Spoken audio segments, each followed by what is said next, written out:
नमस्कार दोस्तों, मैं हूं आर्यन बोध और आप देख रहे हैं बिग इंडिया टीवी। दोस्तों, वैसे तो आपको पता ही होगा कि देश के अंदर 4 राज्यों में विधानसभा चुनाव होने वाले हैं। राजस्थान, मध्य प्रदेश, छत्तीसगढ़ और तेलंगाना। और इस वीडियो को देखें, ये वीडियो है तेलंगाना की। और आपने फोटो में टैग देख ही लिया होगा कि मीडिया का जातिवादी चेहरा, काला चेहरा आया सामने। जी हाँ दोस्तों, ये वीडियो तेलंगाना का है, जहाँ पर तेलंगाना के अंदर बसपा के प्रदेश अध्यक्ष डॉक्टर RS प्रवीण, उन्होंने कल एक बहुत बड़ी रैली की। और आपको बताऊं, रैली के दौरान इतनी भारी बारिश हुई कि बारिश मूसलाधार में बदल गई। लेकिन उसके बाद भी डॉक्टर RS प्रवीण माइक पर डटे रहे और अपना स्पीच देते रहे, क्योंकि उनके सामने लाखों बहुजन बैठे हुए थे बरसात में ही। यानी कि वो लोग बरसात भी झेलते रहे, फिर भी उनके भाषण को सुनते रहे, क्योंकि तेलंगाना के अंदर बाबा साहब की चेतना, जो उनकी विचारधारा थी, वो लोगों के महन में और जहन में उतर चुकी है। लोग समझ चुके हैं कि अम्बेडकरवादी विचारधारा क्या है। और इसीलिए तेलंगाना के अंदर बहुजन युवा और बहुजन लोग और पिछड़े लोग बसपा से जुड़ने का कार्य कर रहे हैं लगातार। आप इस रैली को देखकर समझ सकते हैं कि जो बारिश के अंदर भी टच से मस नहीं हो रहे हैं और उनकी स्पीच को लगातार सुनते जा रहे हैं। और वैसे आपको बताऊं, जो डॉक्टर RS प्रवीण है, वो पूर्व में IPS अधिकारी थे और उन्होंने उस जॉब को इस्तीफा देकर बसपा ज्वाइन करी और आज वर्तमान समय में वहाँ के वो प्रदेश अध्यक्ष है। और एक बहुत बड़ी खबर उनके लिए ये भी है कि राष्ट्रीय अध्यक्ष बसपा सुप्रीमो मायावती जी ने उनको तेलंगाना का मुख्यमंत्री भी घोषित कर दिया है। यानी कि मुख्यमंत्री पद का चेहरा भी उनको ही बना के रखा गया है, जो डॉक्टर RS प्रवीण है। और डॉक्टर RS प्रवीण वहाँ पर ज़मीन पर लगातार कार्य कर रहे हैं। वो गाँव-गाँव जा रहे हैं, शहर जा रहे हैं, हर गाँव में सभाएँ कर रही हैं। मुख्य रूप से अगर बताऊं तो कि मुख्य रूप से डॉक्टर RS प्रवीण जी काशीराम जी की तर्ज पर कैडर कैंप कर रहे हैं, युवा को जोड़ने का काम कर रहे हैं। और उनकी मेहनत रंग भी ला रही है। आप इस वीडियो में देख सकते हैं कि उनकी मेहनत कैसे रंग ला रही है। लोग अपने सर पे कुर्सी रख के बारिश से बचने के लिए खड़े होकर उनकी स्पीच को सुन रहे हैं। यानी कि जो कुर्सी उनको बैठने के लिए दी गई थी और अचानक से बारिश आ जाती है और वो उस बारिश में भी स्पीच सुनने के लिए छतरी सर के ऊपर करके स्पीच को सुन रहे हैं। लेकिन दोस्तों, ये वीडियो, ये खबर आपको पूरे देश के गोदी मीडिया में कहीं नहीं मिलेगी। सबसे बुरी बात यही है, हमारे देश का ये काला सच है कि जहाँ पर भी देश में बहुजनों का आंदोलन होता है, बहुजनों के हक की बात होती है, बहुजनों की रैलियाँ होती हैं, सभाएँ होती हैं, वहाँ पर इन्हें गोदी मीडिया पहुँचते तो ज़रूर है, लेकिन 1-2 फोटो शूट करके निकल लेते हैं। जो वहाँ पर पूरा प्रोग्राम होता है वो कभी मीडिया में नहीं आता।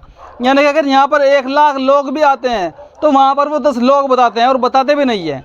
लेकिन जब इनकी विचारधारा के लोगों की खबरें आती हैं, यानी कि जब बीजेपी की विचारधारा की खबरें चलती हैं, जहाँ पर 10 लोग इकट्ठे होते हैं, यहाँ पर वे लोग 100 लोग दिखाते हैं।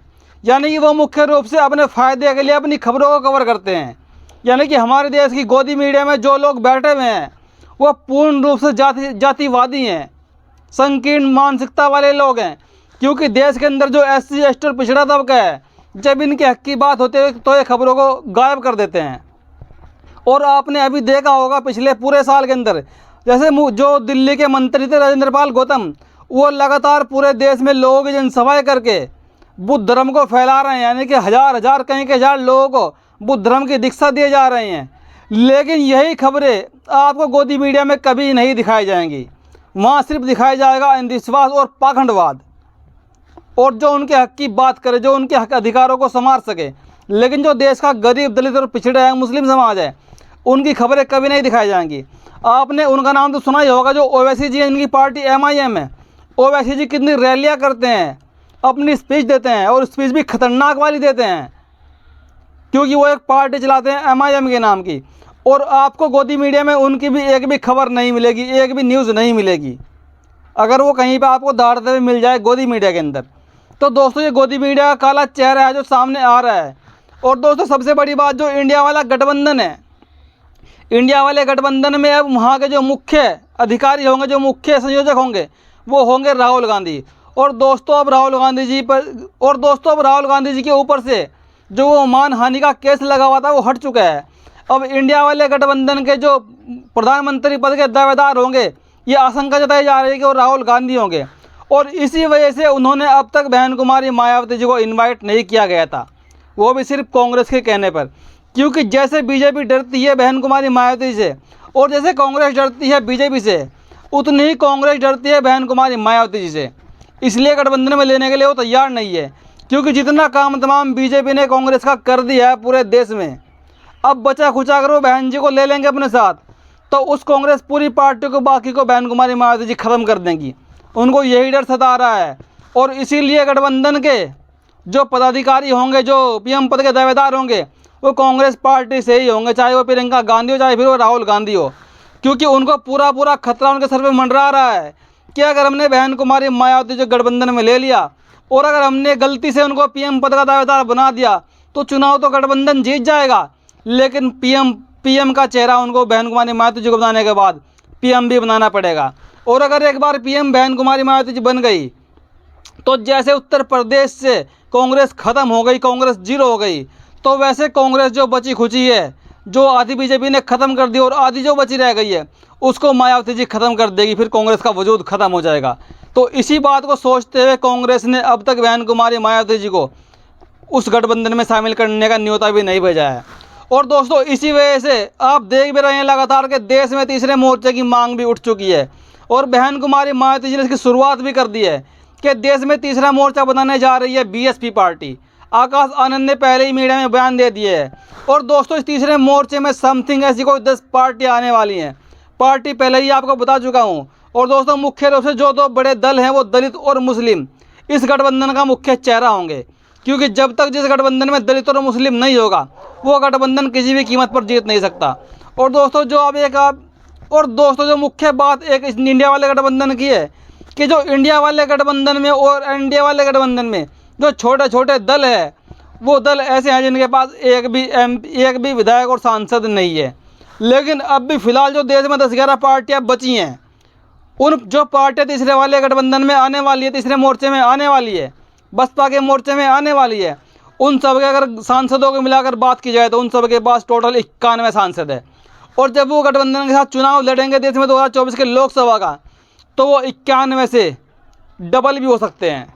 तो इसलिए दोस्तों तीसरे मोर्चे की जो उम्मीद लगाई जा रही है वो बहुत ज़्यादा लगाई जा रही है कि कहीं ना कहीं तीसरा मोर्चा देश में किंग मेकर बनने जा रहा है और फिर देश की पीएम बनेगी बहन कुमारी मायावती जी। ये आशंकाएं लगाई जा रही है।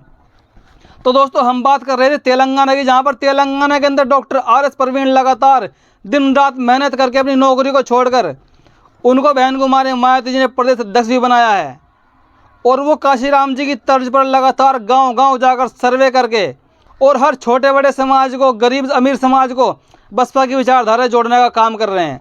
दोस्तों डॉक्टर RS प्रवीण केवल लोगों को बसपा में जोड़ नहीं रहे हैं, वो अपनी विचारधारा को उनके जहन में उतार रहे हैं, उनको समझा रहे हैं कि हमारी विचारधारा ये है, इंसान को इंसान समझने वाली हमारी विचारधारा है। हम मानते हैं मानवता को, हम मानते हैं इंसानियत को। हमारा जो इंसानियत का जो एक नियम है वो सब पर लागू होता है। हम सर्व समाज के लिए कार्य करते हैं, हम किसी एक पक्ष के लिए कार्य नहीं करते। और इन्हीं बातों को देखकर तेलंगाना के अंदर वहाँ का टोटल बहुजन समाज जो 85% बहुजन समाज है वो बसपा में आने को तैयार बैठा हुआ है। क्योंकि दोस्तों 2024 से पहले ही वहाँ का विधानसभा चुनाव होने वाले हैं। इस बार वहाँ का रिजल्ट देखने लायक होगा, आप भी देख सकते हैं दोस्तों। और दोस्तों थोड़ी बात कर रहे थे हम गोदी मीडिया की, जो काला चेहरा आपके सामने लगातार आता रहता है किसी न किसी माध्यम से। क्योंकि आपने देखा हरियाणा में जो दंगे हुए हैं, मेवात के अंदर, नूह के अंदर, वहाँ पर जो बुलडोज़र चलाया जा रहा है वो खबरें आपको रात दिन मीडिया में मिल जाएंगी। लेकिन अब उसी बुलडोज़र पर वहाँ के हाई कोर्ट का फैसला आ चुका है कि बुलडोज़र आप किस नीति के माध्यम से चला रहे हो, और वहाँ पर चलता हुआ बुलडोज़र तुरंत रुक चुका है जो मुस्लिमों के घरों को तोड़ रहा था केवल और केवल। और दोस्तों ये खबर आपको इस गोदी मीडिया में नहीं मिलेगी। और दोस्तों एक सबसे बड़ी खबर, पंजाब के अंदर जो रैली निकाल रहे हैं सरदार लोग, सिख लोग मुसलमानों के पक्ष में रैली निकाल रहे हैं कि आप ऐसा कैसे कर सकते हैं, मुस्लिमों को आप कैसे मार सकते हैं, ये भी यहाँ के ही लोग हैं, ये भी इस मिट्टी के बने हुए लोग हैं। और हरियाणा के नूह के अंदर जाटों ने खुला समर्थन दे दिया है मुस्लिम पक्ष को। ये सारी की सारी खबरें गोदी मीडिया से गायब है। तो दोस्तों अब इसी चीज़ को देखते हुए गोदी मीडिया का चेहरा सामने आते हैं।